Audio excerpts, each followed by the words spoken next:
Allahu Akbar, Allahu Akbar,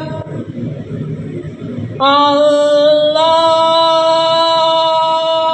Akbar, Allahu Akbar.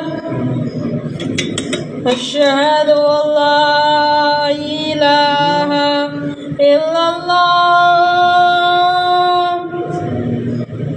أشهد أن لا إله إلا الله أشهد أن محمدا رسول الله أشهد أن محمدا رسول الله حي على الصلاة حي على الصلاة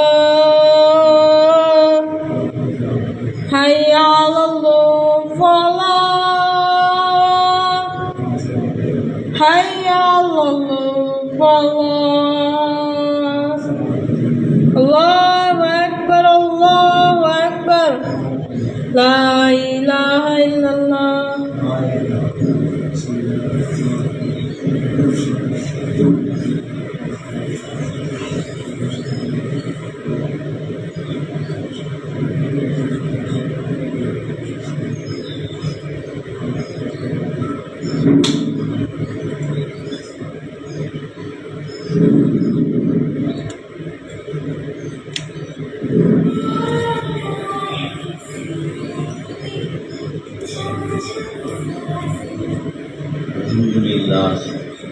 innal hamdulillahi nahmaduhu wa nasta'inuhu wa nastaghfiruh wa na'udzu billahi min shururi anfusina wa min sayyiati a'malina may yahdihillahu fala mudilla lahu wa may yudlil fala hadiya lahu wa asyhadu an la ilaha illallah wahdahu la syarika lahu wa asyhadu anna muhammadan abduhu wa rasuluhu amma ba'd.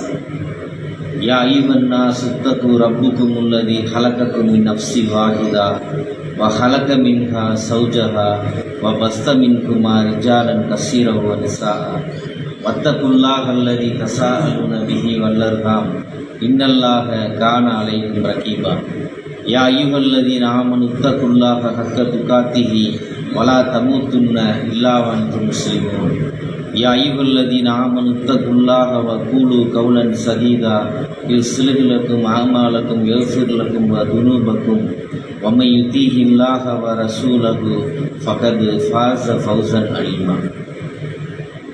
கண்ணியத்திற்குரிய அல்லாஹ் சுப்ஹானஹு வ தஆலாவின் நல்லடியார்களே, அன்பிற்கினிய தாய்மார்களே, சகோதர சகோதரிகளே, அல்லாஹ் சுப்ஹானஹு வ தஆலா கடமையாக்கியிருக்கக்கூடிய புனித மிகுந்த இந்த ஜும்மா தினத்தில், இந்த நோன்புடைய மாதத்தில் 2வது ஜும்மாவாக நாம் இங்கே கலந்து கொண்டிருக்கின்றோம்.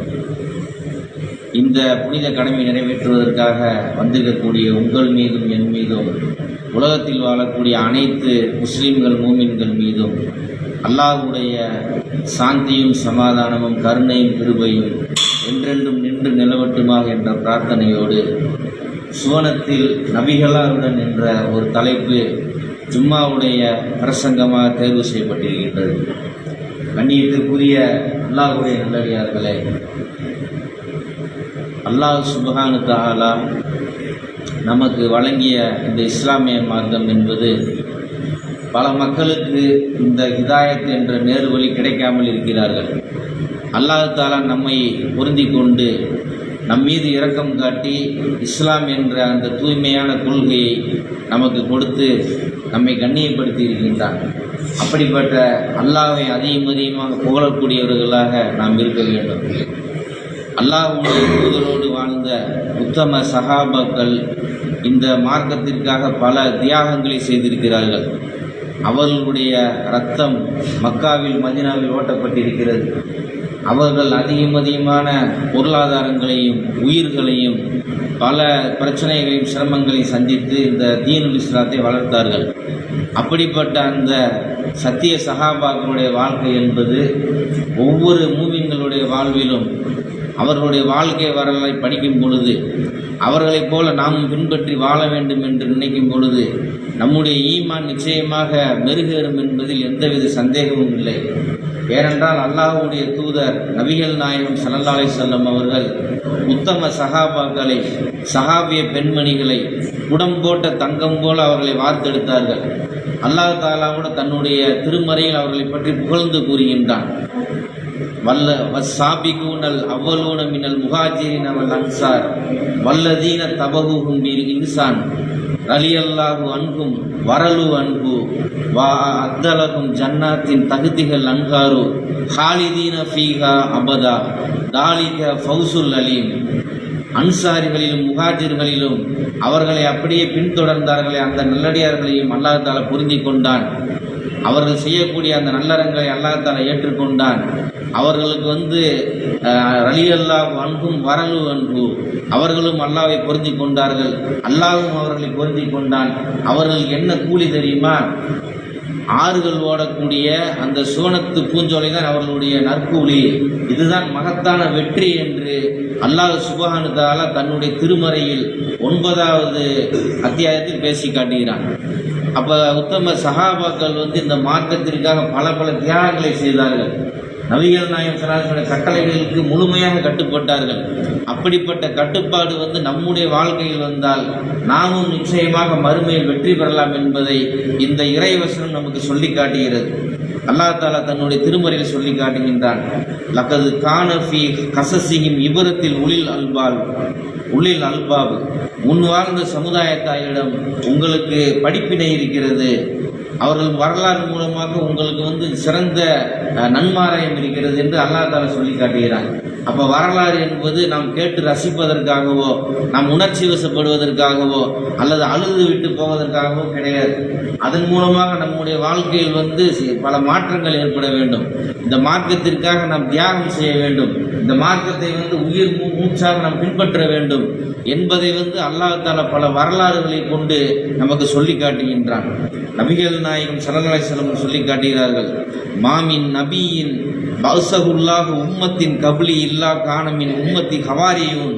நபிமார்களை அல்லாஹ் தஆலா அனுப்பும்போது அவர்களுக்கு உதவி செய்யக்கூடிய தோழர்களை அல்லாஹ் தஆலா ஏற்படுத்துகிறான்.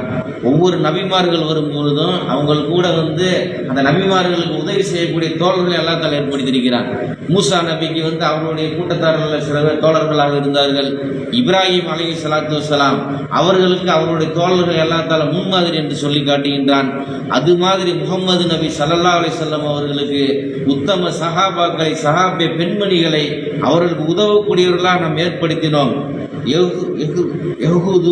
சுன்னத்தி, அவர்கள் நபிமார்களின் பாதையை பின்பற்றுவார்கள். அம்ரி, அவர்கள் அல்லாஹ்வின் கட்டளைப்படி தங்களுடைய வாழ்க்கையை அமைத்துக் கொள்வார்கள் என்று அல்லாஹ் தஆலா என்ன செய்கிறான்? தன்னுடைய அந்த நபிமார்களுக்கு உதவியாக யார் இருப்பாங்க? அந்த சஹாபாக்கள் இருப்பார்கள், தோழர்கள் இருப்பார்கள் என்பதை இந்த ஹதீஸ் சுட்டி காட்டுகிறது. அப்போ நாம் இதில் புரிந்து கொள்ளக்கூடிய விஷயம் என்னன்னு கேட்டால், சஹாபாக்கள் மாதிரியே நீங்களும் ஈமான் கொள்ள வேண்டும். சஹாபாக்கள் மாதிரியே இந்த சத்திய தீனுல் இஸ்லாத்தை நீங்கள் புரிந்து கொள்ள வேண்டும். அவர்களைப் போலவே நீங்கள் இபாதத்துகள் செய்ய வேண்டும். அவர்களைப் போல நீங்கள் குர்ஆனை ஓத வேண்டும். அவர்களைப் போல நீங்கள் பல தியாகங்களை செய்தால் இந்த உலகத்திலும் உங்களுக்கு கண்ணியம், மறுமையிலும் வெற்றி என்பதை அல்லாஹ்வுடைய தூதர் அவர்கள் சொல்லி காட்டுகிறார்கள். நபிகள் நாயகம் ஸல்லல்லாஹு அலைஹி வஸல்லம் சொல்லி காட்டுறாங்க. அல் குரூனு முஃபத்தலா, இந்த சஹாபாக்களுடைய சமுதாயம் எப்படி தெரியுமா? அது இறையருள் நிறைந்த சமூகம். ரில்வானுல்லாஹி அஜ்மஈன், அல்லாஹ்வுடைய அருள் பெற்ற ஒரு சமுதாயம். அது ஹைருன் நாசி கருணி, என்னுடைய சமுதாயத்தில் மிகச்சிறந்தவர்கள் என்னுடைய சஹாபாக்கள் என்று அல்லாஹ்வுடைய தூதர்கள் சொல்லி காட்டுகிறார்கள். அல்லாஹ்வுடைய தூதர் சொல்றாங்க சகாபாக்கள்கிட்ட, யூதர்கள் 72 கூட்டமாக இருந்தார்கள், கிறிஸ்தவர்களும் 72 பிரிவாக இருந்தார்கள். என்னுடைய இந்த முகம்மதுடைய உம்மத்து 73 பிரிவாக இருக்கும். அதுல ஒன்று சொர்க்கம் செல்லும், பாக்கி 72 பிரிவு நரகம் செல்லும் என்று பெருமானார் ஸல்லல்லாஹு அலைஹி வஸல்லம் சொல்லும் பொழுது சகாபாக்கள் கேட்கிறார்கள், யார் யார் ரசூலுல்லாஹ்? அந்த ஒரு கூட்டம் சொல்லும் பொழுது, மா அன அலைஹி வ அஸ்ஹாபி, நானும் என்னுடைய தோழர்களாகிய நீங்களும் இன்றைய தினம் நம்ம இந்த மார்க்கத்தை எப்படி கடைபிடிக்கிறோமோ இது மாதிரி யார் பிற்காலத்தில் கடைபிடிப்பார்களோ அவர்கள் தான் சொர்க்கம் செல்லக்கூடிய ஒரு கூட்டம் என்பதை பெருமானார் ஸல்லல்லாஹு அலைஹி வஸல்லம் சொல்லி காட்டுறாங்க. அப்ப நபிகள் நாயகம் ஸல்லல்லாஹு அலைஹி வஸல்லம் மாதிரி சஹாபாக்கள் மாதிரி அவர்கள் அன்றைய தினம் எப்படி இந்த கொள்கையை பிடித்தார்களோ, எப்படி அந்த கொள்கை எப்படி வாழ்ந்தார்களோ அது மாதிரி வாழும் பொழுது நாமும் என்ன செய்யலாம், வெற்றியாளர்களாக ஆகலாம் என்பதை நாம் பார்க்கிறோம். ஒரு தடவை ரசூல் ஸல்லல்லாஹு அலைஹி வஸல்லம் காலத்தில் ஒரு கண் தெரியாத ஒரு சஹாபி வர்றாரு. அப்துல்லா இப்னு உம்மி மக்தும் சொல்லக்கூடிய ஒரு கண் தெரியாத ஒரு சஹாபி வர்றாங்க. வரும்போது அல்லாஹ்வுடைய தூதர் கேட்குறாங்க, அல்லாஹ்வுடைய தூதரே, ஒரு வசனத்தை அல்லாஹ் தஆலா குர்ஆன்ல இறக்கி இருக்கிறான், ஆனால் நாங்களும் பார்வை இல்லாதவர்கள், எங்களால் போரில் எல்லாம் கலக்க முடியாது, போரில் கலக்கக்கூடிய அளவுக்கு எங்களுக்கு தெம்பு கிடையாது, சக்தி கிடையாதுன்னு சொல்லிவிட்டு ரொம்ப கவலைப்படுறாங்க. அதாவது கைகால் சுகமாக இருக்கக்கூடியவங்களே போருக்கு போக முடியாத ஒரு சூழல்லாம் ஏற்பட்டிருக்கு நபிகள் காலத்தில். ஆனால் இந்த கண் தெரியாத அந்த சகாபி எவ்வளவு இரையச்சம் இருந்தால், எந்த அளவுக்கு பெருமானவரோட எவ்வளவு அன்பும் பாசமும் வச்சிருந்து அப்படி ஒரு கேள்வியை கேட்பாரு. அப்போ தான் அல்லாஹ் தஆலா வசனம் திறக்கிறான், லா யஸ்தவில் காயிதுன், அதாவது உலில் தரர் அல்லது முஃமினீன ஜாஹிதீன ஃபீ சபீலில்லாஹ் அம்வாலிஹிம் வ அன்ஃபுஸிஹிம். இந்த வசனத்தை அப்துல்லா இப்னு உம்மி கேட்டுட்டு அவர் சொல்லும்போது ரசூலுல்லாஹ் சொல்றாங்க, அல்லாஹ்வுடைய மார்க்கத்திற்காக உயிர்களையும் பொருளாதாரத்தையும் நேரத்தையும் யார் தியாகம் செய்கிறார்களோ அவர்களும் மற்றவர்களும் சமமாக மாட்டார்கள். அந்த வசனத்தை கேட்டவுடனே தான் அவர் அந்த கேள்வி கேட்கிறார். அப்போ அல்லாஹ்வுடைய பாதையில் உயிர் பொருள் நேரத்தை செலவு செய்கிறதுக்கு எங்களுக்கு முடியாது, அது இல்லாமல் பார்வை இல்லாத நான் இருக்கேன்னு சொல்லி கேட்கும் பொழுது அல்லாஹ் தஆலா அந்த வசனத்தை மாற்றி என்ன செய்யறான், திரும்ப ரிமூவ் பண்ணிட்டு மாற்றி ஒரு வசனத்தை சொல்கிறான், உலில் தரர் அல்லது முஃமினீன ஜாஹிதீன ஃபீ சபீலில்லாஹ், பார்வையற்ற குறைபாடு உள்ள உங்களுக்கு இது கடமை கிடையாது. யார் கைகால் ஆரோக்கியம் பெற்றிருக்காங்களோ, யார் சுகமாக இருக்காங்களோ அவங்களுக்கு கடமை என்று நபிகள் நாயகம் ஸல்லல்லாஹு அலைஹி வஸல்லம் சொல்கிறாங்க. அப்படி அந்த சஹாபாக்களுடைய வாழ்க்கையை நீங்கள் பார்க்கும் பொழுது அவர்களை மாதிரி நாமும் வாழணுங்கிற அந்த எண்ணம் என்ன செய்யணும், நம்மள ஒவ்வொரு மக்களுக்கும் நம்ம வரணும்.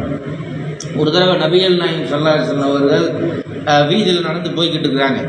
அப்போ ஒரு பெண்மணி வருகிறார், அல்லாஹ்விடத்துல கேட்குறாங்க, அல்லாஹ்வுடைய தூதரே, எனக்கு காக்கா வலிப்புன்னு சொல்லக்கூடிய ஒரு நோய் இருக்கிறது, அந்த நோய் குணமாக நீங்கள் துவா செய்யுங்கன்னு சொல்லும் பொழுது ரசூல் ஸல்லல்லாஹு அலைஹி வஸல்லம் சொல்கிறாங்க, பெண்ணே, நான் துவா செய்து விட்டால் அந்த நோய் குணமாகிவிடும், ஆனால் இதை நீ பொறுத்து கொண்டால், இதை சகித்து கொண்டால் அல்லாஹ் தஆலா மறுமையில் உனக்கு சொர்க்கத்தை கொடுப்பான். உனக்கு சொர்க்கம் வேண்டுமா அல்லது நோய் நிவாரணம் வேண்டுமா கேட்கும்போது அந்த பெண்மணி என்ன கேட்டிருக்கணும், நம்மளாக தான் என்னங்க கேட்பான். இப்போ நமக்கெல்லாம் சில குறைபாடோடு நம்ம இருக்கிறோம், பார்வை தெரியாத மக்களாக இருக்கிறோம், புத்தி சுவாதீனம் குறைவாக இருக்கக்கூடிய மக்களாக நம்ம பல பேர் இருக்கிறோம்.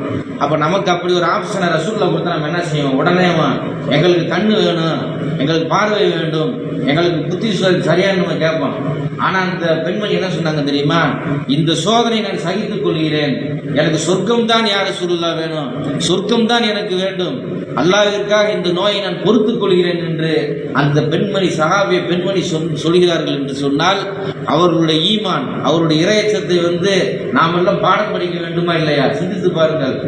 அப்ப ரசூல் ஸல்லல்லாஹு மேல அந்த மாதிரி சொல்றாங்க, அல்லாஹ்வுடைய தூதரே, நான் வீதியில் நடந்து போகும்போது காக்கா வலிப்பு நோய் வருகிறது, அப்ப நான் கீழே கிடந்து துடிக்கும் போது என்னுடைய ஆடைகள் எல்லாம் விலகி விடுகிறது யார ரசூலுல்லாஹ், அப்போது மற்றவருடைய பார்வைக்கு நான் உட்பட்டு விடுகிறேன், அதனால அதுக்காக நீங்க துவா செய்யுங்க, அல்லாஹ்விடத்தில் அதற்காக நீங்கள் துவா செய்யுங்கள் என்று சொல்லும் பொழுது நபிகளார் அதற்காக துவா செய்யணும்னு நம்ம ஹதீஸ்களில் பார்க்கிறோம்.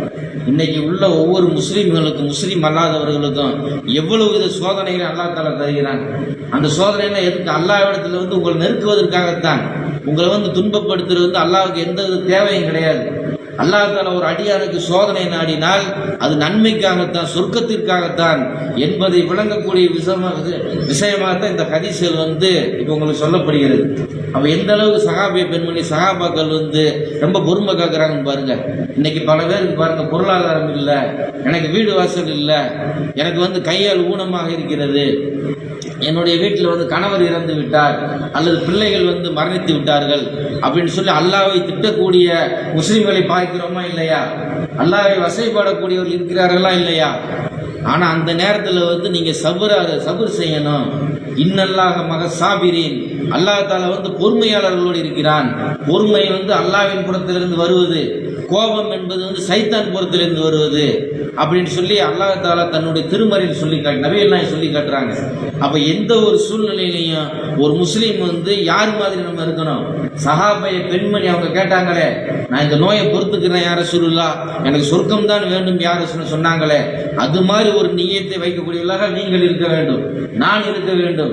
யாரெல்லாம் நோயால் பாதிக்கப்பட்டிருக்கிறோமோ, பொருளாதாரத்தால் பாதிக்கப்பட்டிருக்கிறோமோ, ஏழைகளாக இருக்கிறோமோ, கடுமையான சோதனைகளுக்கு உட்படுத்தப்பட்டிருக்கிறோமோ, அந்த நேரத்தில் இந்த அம்மாவுடைய ஞாபகம் நமக்கு வரணும்.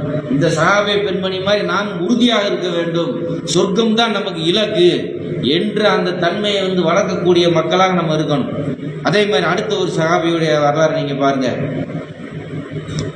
அல்லாஹ்வுடைய தூதர் ஸல்லல்லாஹு அலைஹி வஸல்லம் சொல்றாங்க, ஒரு தடவை சஹாபாக்கள் சொல்றாங்க, நானும் அனாதையுடைய காப்பாளரும் மறுமை நாளில் சொர்க்கத்தில் இப்படி வரும்னு சொல்லிட்டு தன்னுடைய 2 விரலை காட்டி சொல்றாங்க.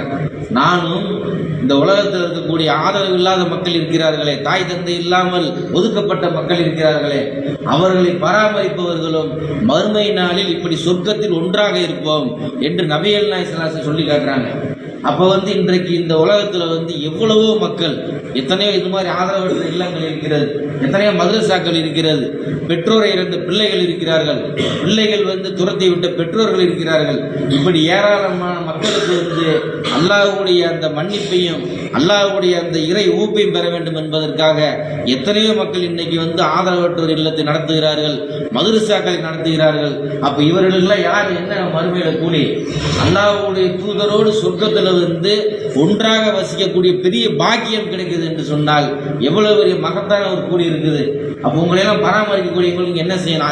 அதிகமாக துவாக்களை செய்ய வேண்டும். உங்களுக்காக பொருளாதாரம் வழங்கக்கூடியவர்கள், உங்களுடைய உணவு தேவைகளுக்காக, ஆடைகளுக்காக எங்கெங்கெல்லாம் பணம் கொண்டிருக்கிறது, அந்த மக்களுக்கெல்லாம் நீங்க என்ன செய்யணும்? ஒவ்வொரு தொழுகையிலையும் இறைவா இவர்களுக்கு நீ அருள் புரி, இவருடைய குடும்பத்தார்களுக்கு அருள் புரி, இவருடைய பாவத்தை மன்னித்து விடியா அல்லாஹ், மறுமையில் அல்லாஹ்வுடைய தூதரோடு நபிகளாரோடு இவர்களை சொர்க்கத்தில் ஒன்றாக சேர்த்து விடியா அல்லாஹ். இப்படிப்பட்ட பிரார்த்தனை செய்யக்கூடிய மக்களாக நாம் இருக்க வேண்டும் அன்பார்ந்த சகோதர சகோதரிகளே. அப்போ இப்படிப்பட்ட வாழ்க்கை வரலாறை சஹாபாக்கள் மூலமாக நம்ம கிடைக்கணும்னு சிந்திச்சு பாருங்க. ஒரு தடவை சௌபான் நடிகையில் என்ன சொல்றாங்க, ரசூலுல்லாஹ்ட்ட அல்லாஹ்வுடைய தூதரே, நீங்கள்லாம் மறுமையில் சொர்க்கத்தில் நபிமார்கள்லாம் உயர்ந்த தரஜாவில் இருப்பீங்க, நாங்கள்லாம் சாதாரண மக்கள், எங்களுக்கெல்லாம் உங்களை பார்க்க முடியாது போயிருமே யார ரசூலுல்லாஹ், மறுமையில் நீங்கள்லாம் உயர்ந்த சொர்க்கத்தில் இருப்பீங்களே, எங்களுக்கெல்லாம் அல்லாஹ் தஆலா அப்படிப்பட்ட சொர்க்கத்தை கொடுக்காட்டி நாமெல்லாம் ஒன்றாக சேர்ந்து இருக்க முடியாத அல்லாஹ்வுடைய கவலையாக கேட்குறாங்க. அந்த சஹாபியுடைய கவலையை பாருங்க. இன்னைக்கு நம்முடைய கவலையெல்லாம் எப்படி இருக்கு? பொதுமக்களுடைய கவலை, நல்ல சம்பாரிச்சு பெரிய பெரிய வீடு கட்டணும், மனைவிக்கு நல்ல பெரிய நிறைய தங்கம் பவுன் நகையெல்லாம் சேர்த்து போடணும், பிள்ளைகளை நல்லா படிக்க வைக்கணும், டாக்டர் ஆக்கணும், கலெக்டர் ஆக்கணும், வக்கீல் ஆக்கணும், போலீஸ் ஆக்கணும்.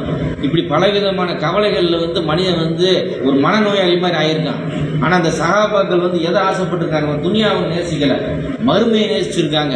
மறுமையில் அல்லாஹ்வுடைய தூதரோடு நான் சொர்க்கத்தில் இருக்கணுமே, உங்களுக்கெல்லாம் உயர்ந்த தரஜா இருக்குது யார ரசூலுல்லாஹ், அதே மாதிரி தரஜா எங்களுக்கு கிடைக்காதுன்னு சொல்லி அந்த சௌபான் ரலியல்லாஹு கேட்கும் பொழுது நபிகள் நாயகம் ஸல்லல்லாஹு அலைஹி வஸல்லம் சொல்றாங்க, அல்லாஹ் தஆலா ஒரு வசனத்தை இறக்குறான், வம யுதீஹில்லாஹ வ ரசூலஹு ஃபஉலாயிக மஹல்லதீன அன்ஹமல்லாஹு அலைஹிம் மினன் நபியீன வ சித்தீகீன ஷுஹதாஇ வ ஸாலிஹீன வ ஹஸ்ன உலாயிக ரஃபீகா. யார் அல்லாஹ்வுக்கும் இந்த தூதருக்கும் கட்டுப்பட்டு நடப்பார்களோ அவர்கள் அல்லாஹ்வுடைய அருள் பெற்ற நபிமார்களோடும் அல்லாஹ்வுடைய பாதையில் கொலை செய்யப்பட்ட அந்த உத்தம சஹாபாக்கள் ஷஹீதுகளோடும் அவர்கள் சொர்க்கத்தில் இருப்பார்கள். வாசன உலாய்க ரஃபீகா, அவர்கள்தான் அந்த மறுமை நாளில் உங்களுக்கு உற்ற தோழர்கள் என்று அல்லாஹ் தஆலா ஒரு வசனத்தை இந்த சஹாபியுடைய அந்த இயக்கத்தின் மூலமாக அல்லாஹ் தஆலா இறக்குறான்.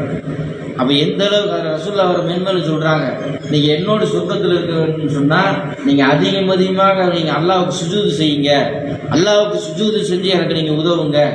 அதிகமான தொழுகைகள் நம்ம என்ன செய்யணும், முன்பின் சுன்னத்துகளை அதிகமாக தொழுகணும். இந்த ரமலான் மாதத்தில் வந்து அதிகமான இபாதத்தில் ஈடுபடணும். இரவு தொழுகை நம்ம தராவி தொழுகிறோம், அதே மாதிரி அது இல்லாமல் ஃப்ரீயாக இருக்கிற இடத்துல நஃபில் தொழுகலாம், லுகா தொழுகலாம்.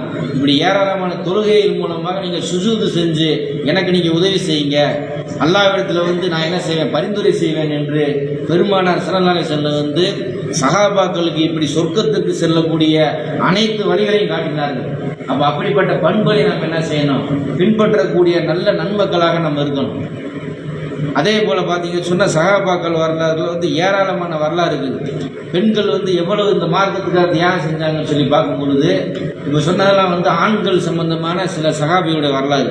பெண்களை பற்றி அல்லாஹ் தஆலா சொல்லும் பொழுது ஹஸ்புக மின் நிசாஇல் ஆலமீன், உலகத்தில் உள்ள அனைத்து பெண்களிலும் 4 பெண்கள் வந்து சிறந்த பெண்கள். உலகத்திலே வேர்ல்டுலே வந்து இன்றைக்கி 800 கோடி பேர் மக்கள் இருக்கோம், அதில் வந்து 4 பேர் தான் வந்து அல்லாஹ் தஆலா தேர்ந்தெடுக்கிறான். அவங்க 4 பேர் யாருன்னு பார்த்தா அஃப்அலு நிசாஇல் அஹ்லில் ஜன்னா, 4 பேர் சொர்க்கவாசிகள். முதலாவதாக மரியம்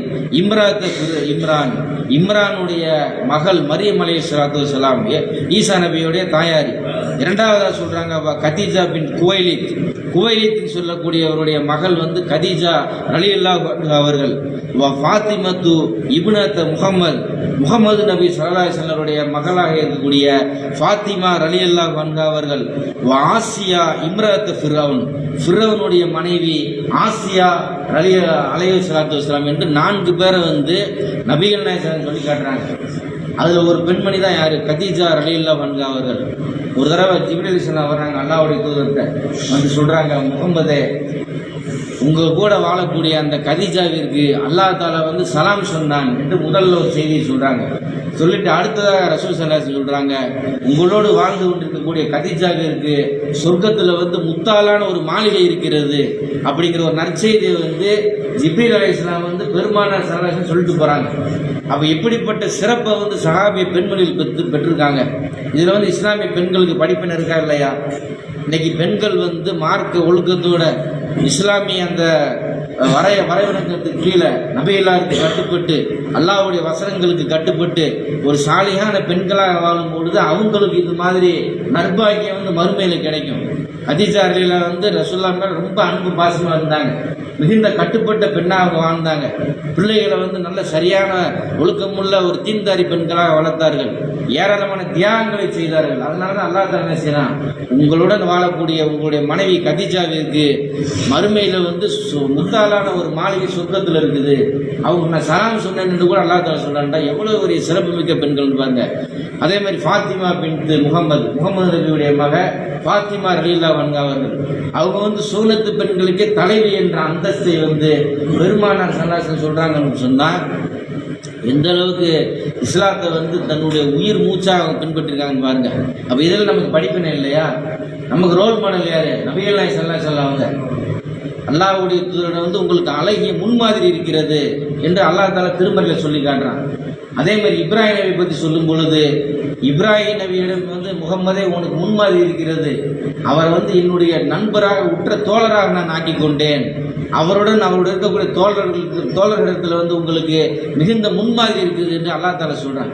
அப்போ அப்படிப்பட்ட அந்த முன்மாதிரிகளாக நமக்கு நபிமார்கள் இருக்கிறார்கள், நபிகளாருடைய தோழர்கள் சஹாபாக்கள் இருக்கிறார்கள். இப்போ இவர்களைப் போல ஒரு பரிசுத்தமான வாழ்க்கையை வாழக்கூடிய நன்மக்களாக அல்லாஹ் நம் அனைவரையும் ஆக்கி அருள் புரிய வேண்டும் என்று கூறி முதல் உரை நிறைவு செய்கின்றேன்.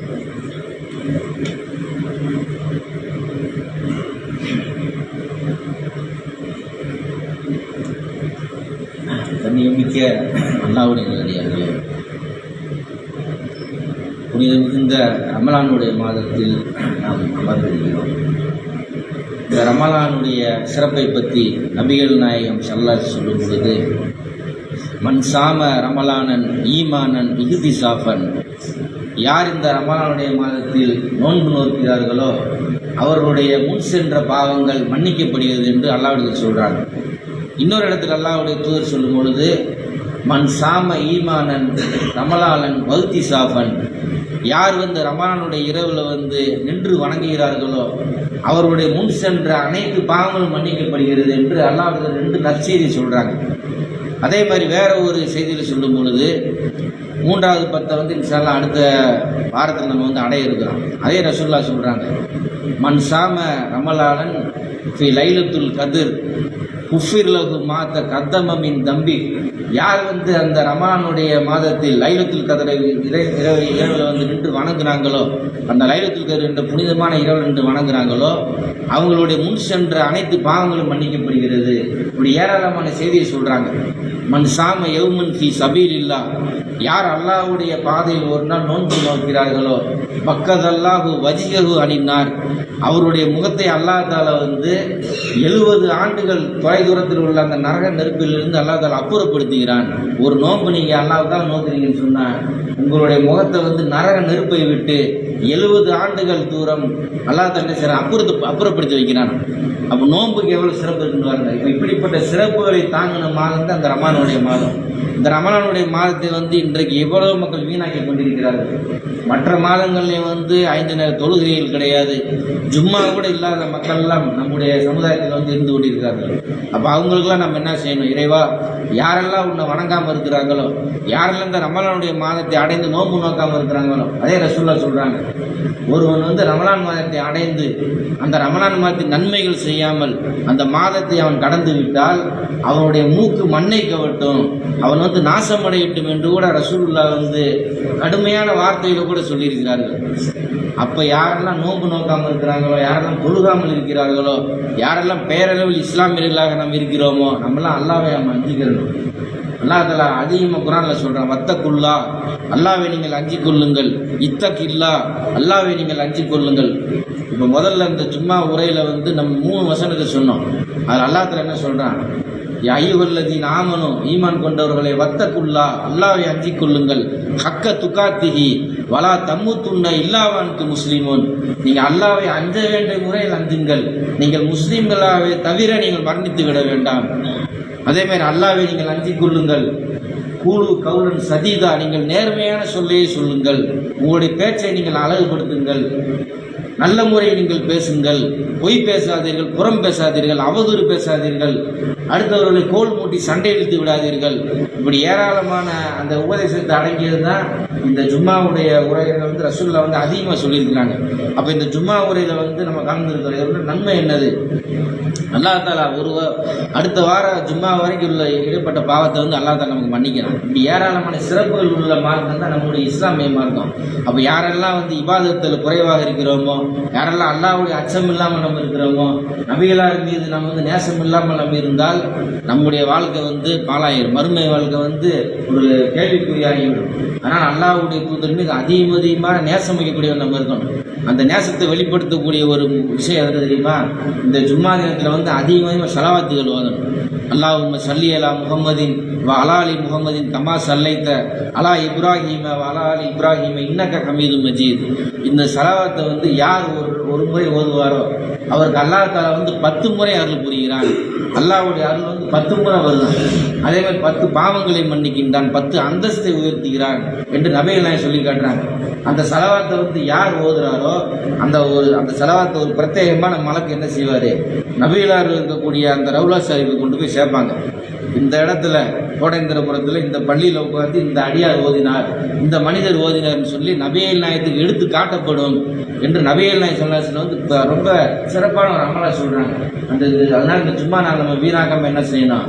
அந்த மாதிரி உள்ள அந்த நோன்பு இருக்கிற வரைக்கும் அதிகமாக நம்ம ஸலவாத்துகளை ஓதணும், அதிகமாக பாவ மன்னிப்பு தேடணும். இறைவா, நாங்கள் மரணித்து விடும்போது எங்கள் களிமாவுடன் எங்களுக்கு மரணிக்க வை, லா இலாஹ இல்லல்லாஹ் முஹம்மது ரசூல் என்ற களிமாவோடு நாங்கள் மரணிக்க வேண்டும், எங்களுடைய பாவங்களை நீ மன்னிக்கணும், உலகத்தில் வாழக்கூடிய அனைத்து முஸ்லீம்களுக்கு வந்து நீ நேர்வழியை கொடு, முஸ்லீம் அல்லாதவர்களுக்கு நீ ஹிதாயத்தை கொடு.